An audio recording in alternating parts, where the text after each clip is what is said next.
Ako si Rodolfo, operator ng DTF machine dito sa Transfer It LCC Legazpi. Ito ay ginamit ng 7 araw na may total na 68 meters.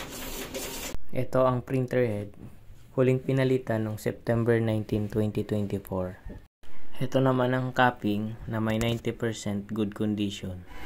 Head clean.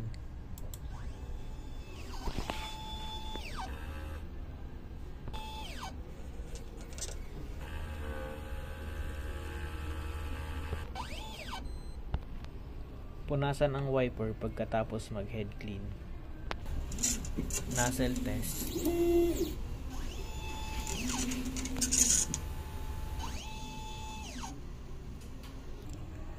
Ang ink system label namin ay tama lang. Ang damper ay pinalitan noong September 19, 2024. Ang waste tank ay nilinis noong 1 araw. Ito ang ABR at dito naman nakalagay ang ground wire. Dito nakalagay ang stock ng unused ink, in-use ink, DTF film, DTF powder. Ito naman ang consumable withdrawal. Ito naman ang physical inventory report, daily output record, daily checklist.